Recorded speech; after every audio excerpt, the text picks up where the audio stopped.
आज रोज़ की तरह मैं फिर से बस का इंतज़ार करते हुए बस स्टॉप पे खड़ी थी। ऑफ़िस का काम ख़त्म होकर दौड़ते भागते बस स्टॉप पर पहुंचना और बस का इंतज़ार करना बहुत ज़्यादा परेशान करता है। पर फिर भी खड़ी हुई थी, इंतज़ार कर रही थी कि कोई बस ठीक ठाक से आए जहां आज बैठने की जगह मिल जाए। जैसे ही बस नज़र के सामने आई तो मैंने सर पे हाथ मार लिया, क्योंकि भीड़ इतनी ज़्यादा थी। मैं बस में जैसे तैसे चढ़ी तो कंडक्टर ने खुद से ही पूछ लिया, क्या हुआ मैडम, आज बस देखते ही सर पे बड़ी ज़ोर से हाथ मार लिया। अब करते क्या, भीड़ में खड़े ही रहना था। उनसे टिकट ली और वहीं खड़ी हो गई।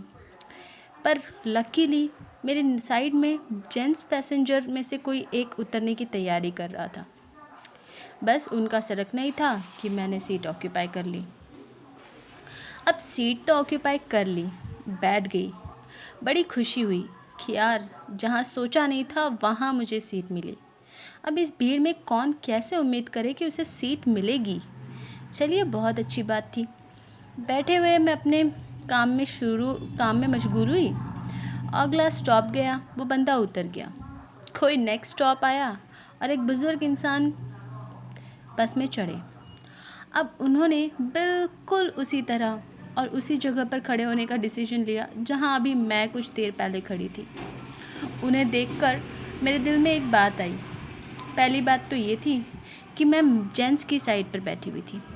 अब जनरली हम लेडीज़ के साथ होता ये है कि फ़ीमेल रिजर्व सीट्स पर अगर कोई जेंट्स बैठ जाए तो हम राइटफुली उसे हटा देते हैं, मतलब उठने की रिक्वेस्ट कर ही लेते हैं और वो जनरली हट भी जाते हैं। पर अब मैं तो बैठी हुई थी, वैसे मुझे हटाने वाला कोई नहीं था, पर मेरे दिल ने मुझसे एक ही बात कही कि बुज़ुर्ग हैं और मैं खुद भी गलत साइड बैठी हूँ, तो बेटर है कि मैं खुद उठ जाती हूँ। मैंने उठने का डिसीजन लिया, वो अंकल को बैठने के लिए इंस्ट्रक्ट किया या रिक्वेस्ट की, वो बैठ गए। एक स्टॉप गया, सेकंड स्टॉप गया, पता नहीं उन अंकल को क्या सूझी, उन्होंने मुझे बुलाकर इशारे से बुलाया और कहा, आप उतरे नहीं। मैंने कहा, नहीं अंकल, मुझे बड़ी दूर अभी उतरना है, बहुत टाइम लगेगा। तो ही सेड, ओहो वेरी सॉरी, मुझे लगा कि आपको उतरना था, आप बैठ जाओ, मैं खड़ा हो जाता हूँ। पर मैंने सिर हिलाते हुए कहा, नहीं अंकल, आप बैठे रहिए, मुझे तो सीट कहीं ना कहीं मिल ही जाएगी।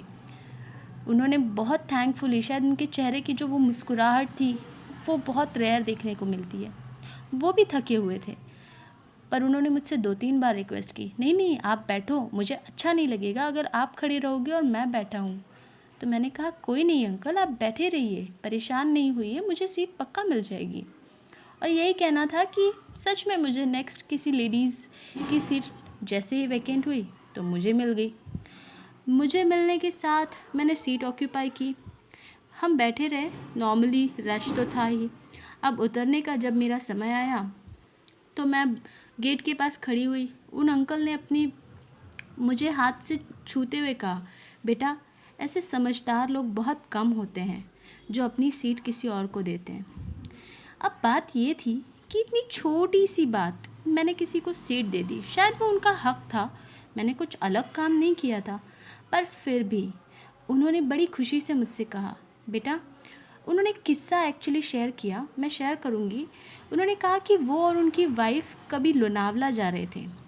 बस में सेम रश था, पर आगे की सीट पर 2 लड़के बैठे हुए थे। उनका कहना था कि करीब करीब 1-1.5 घंटे का रास्ता उन्होंने खड़े होकर गुजारा। उन लड़कों ने उन्हें सीट नहीं दी। एक्चुअली उन्हें तकलीफ़ खुद के लिए सीट नहीं मिलने से नहीं थी, उनकी वाइफ को भी खड़े होकर जाना पड़ा। फ्रेंड्स, मेरा सिर्फ एक ही कहना है, मेरे एक बार उन्हें सीट देने पर पता नहीं उनके अंदर कौन सी एक ऐसी इच्छा आई कि उन्होंने अपने दिल का हाल बता दिया। कौन जानता था वो कब लोनावला घूमने गए थे या किसी और काम से गए थे। कौन जानता था कि मैं उन्हें सीट इस तरह दूंगी या वो मेरे साथ इतने फेमिलियर हो जाएंगे। उन्होंने मुझे न जाने कितनी दुआएं दे डाली। उसी बस में बैठे बैठे एक बस मंदिर के सामने से गुजर रही थी। उन्होंने भगवान की तरफ इशारा करते हुए मुझसे कहा कि मैं उनके चरणों पे हाथ रख के कहता हूँ, बेटा, तुम्हारे साथ कभी बुरा नहीं होगा। मैं दिल ही दिल में ये सोच रही थी कि इतनी छोटी सी चीज़, इतनी छोटी सी बात, शायद हम रोज़ कर सकते हैं ऐसी चीज़ें, पर इतनी छोटी सी चीज़ के लिए वो इतने ज़्यादा खुश हुए, उन्होंने इतनी बड़ी बात कह दी। हम सब ज़िंदगी में कमाना तो चाहते हैं, पैसे की भाग दौड़ तो हम हर रोज़ कर रहे हैं, पर मैंने जो आज कमाया मुझे ऐसा लगता है कि हाँ, मुझे इसमें से कुछ बहुत तो रोज़ मिलना चाहिए और मैं कमा सकती हूँ। किसी की खुशी एक सीट देने भर से शायद कहीं ज़्यादा थी। आपको क्या लगता है? वैसे एक लाइन कहनी है आखिरी में जाते जाते कि थके तो हम रहते ही हैं, बिल्कुल। दिन भर की थकान, ऑफिस हो, स्कूल हो, कॉलेज हो या कुछ भी हो, पर एक एहसास ज़रूर रखिए कि कोई काम से थका है और कोई उम्र के पड़ाव पर थका है। सोचिएगा और बताइएगा किसे ज़रूरत है सबसे ज़्यादा एक सीट की, यानी कि आपके दिल में, उनके दिल में जगह की।